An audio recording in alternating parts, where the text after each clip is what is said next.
आया भी हूँ, मुझको आए दिन धमकी देते हैं, तारीख पे तारीख की, इस दिन मार देंगे, इस दिन देंगे। और योगी बाबा को जान से मारने की धमकी दी योगी कि जी को भी जी, धमकी दी है। कि तुम क्या हो कि योगी बाबा को भी मार देंगे, वो मेरे पास वीडियो भी है। हाँ, और एक ब्राह्मण लगातार जो ये ब्राह्मण प्रताड़ना का दौर चला और जो आज ये पेशाब कांड तक हम लोग देख रहे हैं अपनी आंखों से। दिखा सकता हूँ, ये अपने साथी से कहूंगा। ये देखिए, ये उत्तर प्रदेश डीजीपी के यहाँ से भी ट्वीट आया है, और नीचे आप कन्नौज पुलिस का भी देख सकते हैं। डीजीपी के यहाँ से आया, कृपया सूचना 24 घंटे का प्रशासन को टाइम दे रहे हैं। अगर प्रशासन अपनी कार्रवाई करने में असक्षम है तो फिर कन्नौज जाएंगे, इनके गाँव बिल्कुल जाएंगे, इसमें कोई हिब्बत है ही मैं नहीं। आपको टाइम भी दिखा सकता हूँ, रात के 2 बजने वाले हैं। अब 2 बजे मैं ये शूट कर रहा हूँ, तो यानी कि कहीं ना कहीं इनसे हुआ था। बेटा कभी हम लोगों से मिलो, फिर हम बताते हैं। टीम जा रही है, हमारी टीम पहुंचेगी। पूरी 24 घंटे तक हमने अल्टीमेटम दे दिया है। आपकी कन्नौज का एक मामला सामने आया, जिसमें एक ब्राह्मण संत महात्मा को किसी दबंगों के द्वारा, इनके गांव के ही दबंगों के द्वारा पानी में पेशाब मिलाकर इनको सेवन कराया गया। जमीनी मामला है। उसके बाद मामला जब बढ़ा तो सोशल मीडिया पे जब ये वायरल हुआ तो हंगामा मच गया कि आए दिन जिस तरीके से ब्राह्मणों के ऊपर इस तरीके से अत्याचार किया जा रहा है, कहीं ना कहीं सरकार पर भी और पुलिस पर सवाल भी खड़ा कर रहा है। क्यों अभी तक पुलिस ने कार्रवाई नहीं की? तो जिनके साथ ये कांड हुआ वो हमारे साथ स्वयं मौजूद हैं, और उनके साथ हमारे साथ करनी सेना के प्रदेश प्रवक्ता दीपक दीक्षित भी हैं, और उनके सब साथी लोग भी हैं। और जिन महात्मा जी हैं, ये श्री हिंदू गोविंद दास पांडे जी हैं। आइए इनसे बात करते हैं। महात्मा जी, क्या कारण था, क्या कारण बना आपके साथ? जमीनी विवाद था। जमीनी विवाद के बाद में इन लोगों ने रंजिश में हमको पेशाब पिलाई, कि ये कहने के लिए कि ब्राह्मणों को पेशाब पिलाई हमने। हाँ, कि हमारे लड़के आगे कहेंगे कि ब्राह्मणों को टॉयलेट पिलाई। यही जमीनी की विवाद से, बस। और जमीन विवाद के कारण? जमीन का विवाद कारण। और कोई रंजिश था? कोई रंजिश नहीं, दोस्त थे, यारी दोस्ती थी, बचपन के दोस्त थे। जमीन पे ये सब कब्जा करे हुए थे। तो मैंने 3-4 महीना पहले कहा भैया ये सामान हटा लो, तो कहा नहीं हटाएंगे, जो करना है वो कर लो। जब मैं उसके बाद में फिर भ्रमण करके वापसी आया गांव में, तो इनसे पानी मांगा वहीं पर जहाँ गिट्टी मोरम ये कब्जा करे हुए थे। तो उसमें पानी में अंदर जाके टॉयलेट की और वीडियो उसका बनाया, वो पिला दिया पानी। तो उसके बाद में हमसे कहा टॉयलेट पिला दी, वीडियो दिखाया। और वीडियो जब फ़ोन छीना इनका, तो इन लोगों ने फ़ोन छीन लिया अपना, वापसी मारपीट की और धमकी दी कि सोशल मीडिया पे डाल देंगे, ये ऐसा कर देंगे, वैसा कर देंगे। और अवैध तरीके के काम करवाने लगे, खेतों में काम और घर के काम, ये सब मतलब काम आपको बांध लिए एक हाँ तरीके हाँ, से। बहुत पीड़ित हूँ और बहुत परेशान करते आए दिन। ये मेरे गांव के कुछ चंद लोग हैं, यही लोग परेशान करे हुए हैं। कौन कौन है चौहान, परिवार में आपके? मैं अकेला हूँ। मेरा नाम ही अकेला बाबा है। हाँ, 9 साल माता जी को एक्सपायर हो गई हैं और 5 साल पिताजी मतलब को। आपकी जमीन को कब्जाना चाहते हैं? जी जी जी कि आप अकेले हैं, आप दिन भर भ्रमण करते रहते नहीं, तो जमीन को आपको हम नहीं देंगे बोले। और भी उनका कोई पुरानी रंजिश रही हो, या पुराना कहीं उनका पुराना इतिहास जी, रहा हो? पहले मुकदमा भी चलता रहा हमारी जमीन पर। हाँ, वो जमीन इन लोगों ने कब्जा ही कर ली, उस पे मकान भी बना लिया, उसकी भी जांच हो जाए। हाँ, तो सब सबूत निकलेंगे। और योगी बाबा को जान से मारने की धमकी दी योगी जी को भी धमकी जी, दी है? कि तुम क्या हो कि योगी बाबा को भी मार देंगे, वो मेरे पास वीडियो भी है। हाँ, और एक ब्राह्मण बीजेपी में दिलीप पांडे जी थे, उनके भाई के गोली इन लोगों ने मारी है। हाँ, आंख तो में। ये तो बहुत बड़ा सवाल है कि जो मुख्यमंत्री को भी, योगी आदित्यनाथ को भी धमकी दे सकते हैं कि उनको भी गोली से मार देंगे, तो ऐसे लोगों के ऊपर सरकार के पुलिस जो है, जो पुलिस प्रशासन हो, कार्रवाई करने से क्यों बच रही? जो मुख्यमंत्री को भी इस तरीके से धमकी दे सकता है, वो आम लोगों के लिए कैसे, कितना घातक हो सकते हैं, ये तो कहीं ना कहीं सोचनीय है। हमारे साथ करनी सेना के प्रदेश प्रवक्ता दीपक दीक्षित जी हैं, समाज सेवा के लिए जाने जाते हैं। दीपक जी, कैसे मुलाकात हुई महाराज जी से, क्या मामला सामने आया, क्या आप लोग करने वाले हैं? मैं अचानक जो है, हमारे एक युवा साथी हैं जो मेरा सोशल मीडिया मैनेजमेंट देखते हैं, शिवम तिवारी भाई हैं अपने। तो उनसे महाराज जी ने नंबर मांगा होगा मेरा, और बेचारे कन्नौज की भूमि से लखनऊ आए। सबसे पहले तो मैं धन्यवाद आपका देना चाहूँगा कि रात के 1 बज रहे हैं और आप आकर यहाँ पर हमारा लोगों का साथ देने, सबसे पहले तो आपको धन्यवाद है कि आप रात को 1 बजे तत्परता के साथ अपनी पत्रकारिता को निभा रहे हैं। दूसरी बात यह है कि समाज में किसी भी वर्ग के साथ, बात यहाँ पर ब्राह्मण की नहीं है, बात यहाँ क्षत्रिय की नहीं है, किसी भी वर्ग, किसी भी जात के साथ में ये जो कुकृत्य किया गया, जमीनी रंजिश है वो राजस्व का मामला है, अपने हिसाब से देखा जाएगा, राजस्व विभाग देखेगा, उससे कोई मैटर लेना देना नहीं है। लेकिन जो कुकृत्य किया गया, जिसकी इन्होंने अभी हमें चैट दिखाए, ऑडियो दिखाए, वीडियो दिखाए, तो भैया तुमको बता देना चाह रहा हूँ, तुम्हारी माँ ने दूध नहीं पिलाया है कि तुम योगी आदित्यनाथ को छू पाओगे।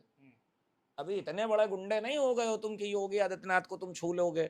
तो यहाँ हम लोग जो है आधा पाधा खेलने तो बैठे नहीं है। वो वीडियो भी मैं दिखा देता हूँ, सुना भी देता हूँ दर्शकों। ये देखिए, ये वीडियो है और अपने कैमरा पर्सन से कहेंगे, ये देखिए किस तरीके से उत्तर प्रदेश के मुख्यमंत्री को भी धमकी दी जा रही है। अब ये दबंगई कहाँ तक जायज है, आपने फिर से सुना देता हूँ, आप देखिए अब ये दबंगई कहाँ तक जायज है।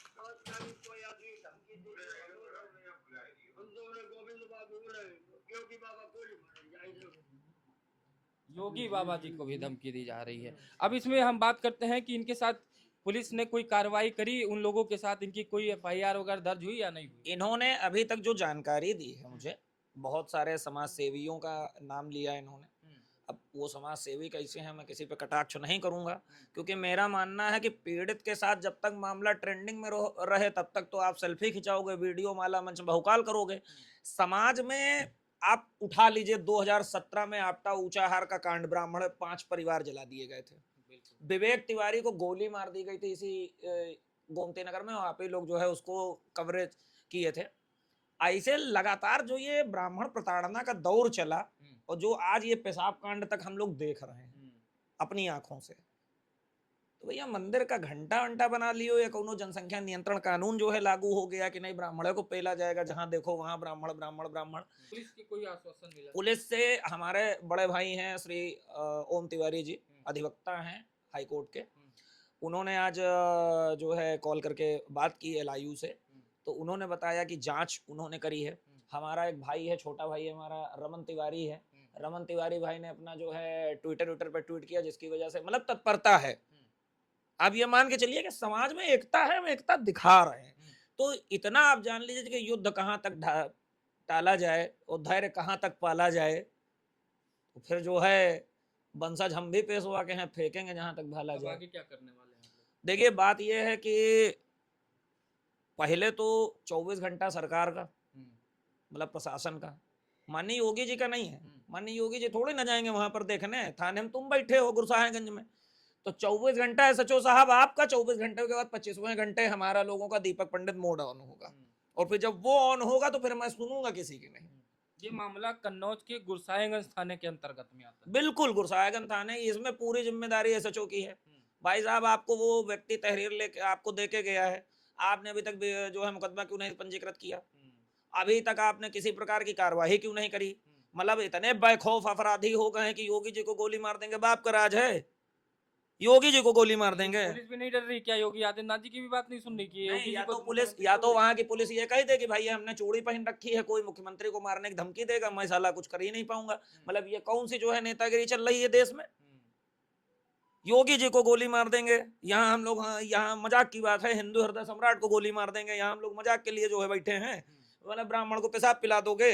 कितने बड़ा दबंग हो गए, कितने बड़े गुंडा हो गए, तुमको ओपन चैलेंज है। इतने इस तरह की सोच रखने वाले जितने भी हैं, एक संत के राज में एक संत के साथ ऐसा सीधा सी बात है, ऐसी मानसिकता रखने वाला जो माइका लाल हो, वो एक बार हम लोगों से मिल ले, फिर हम बताते हैं कि मतलब पेशाब पिलाया कैसे जाता है।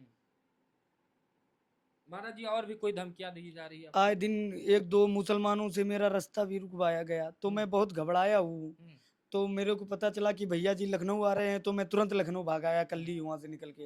हाँ, और पुलिस भी मेरा फोन छीन रही थी कल, तो मैंने फोन छीनने नहीं दिया। आप उसका नाम बताइए जो फोन छीन रही वो थी, खुल के नाम बताइए। ये धर्मेंद्र सिंह ऐसा कुछ नाम है, दरोगा है या सिपाही? दरोगा।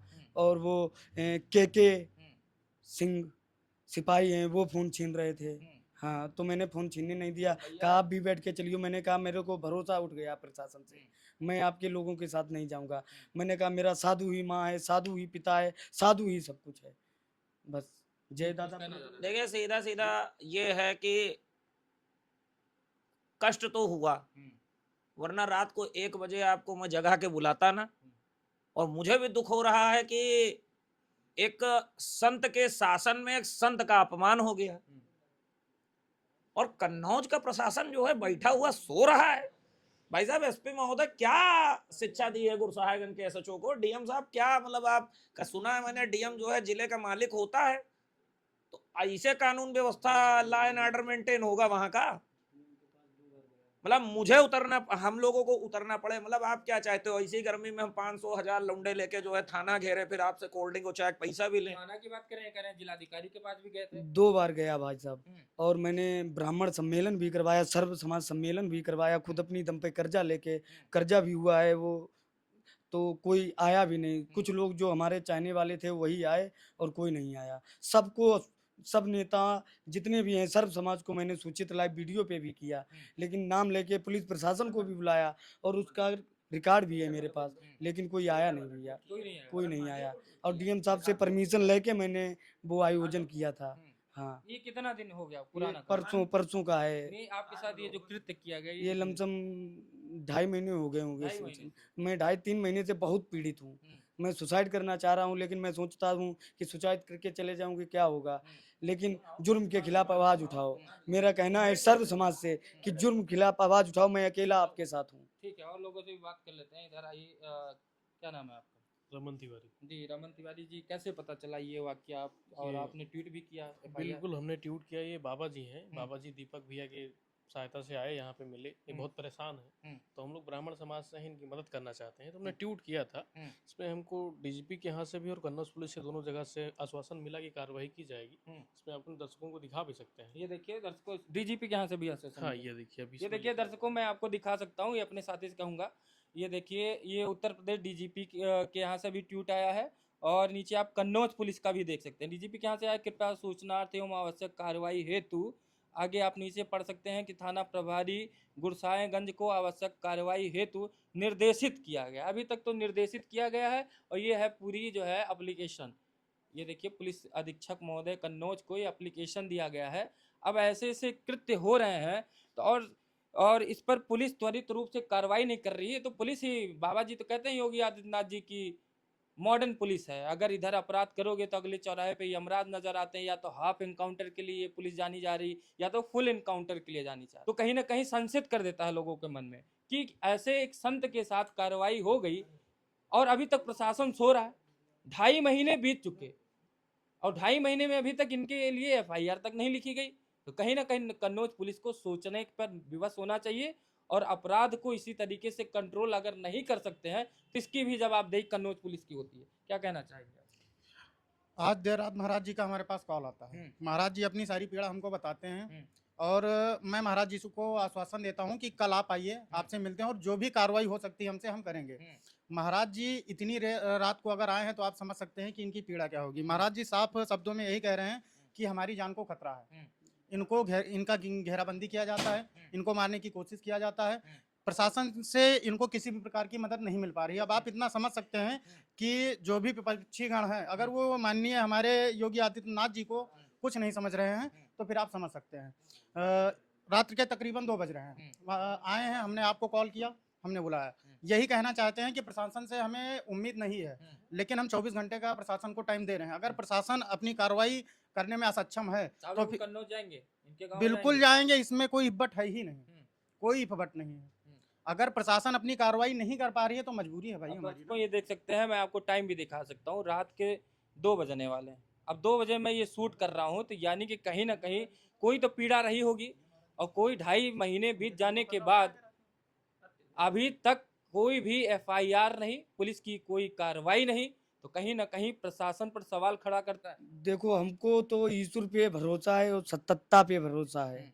सत्य की जीत होती है और होती रहेगी। हाँ, हमेशा हुई है सत्य की जीत। आपके माइक के माध्यम से एक बात कहना चाहता हूं, अभी धरती पे वो माइकल पैदा नहीं हुआ है, क्योंकि उनका मुकाबला इनसे हुआ था। बेटा कभी हम लोगों से मिलो, फिर हम बताते। टीम जारी है, हमारी टीम पहुंचेगी पूरी। 24 घंटे तक हमने अल्टीमेटम दे दिया है। आपकी खबर चलने के 24 घंटे बाद रण में हम उतरेंगे, और हम उनके वंशज हैं कि अगर रण में भगवान ने ललकार दिया है तो हम भगवान से लड़ गए। मान सम्मान स्वाभिमान के लिए परशुराम का वंशज हूं, 1 इंच पीछे नहीं हटूंगा।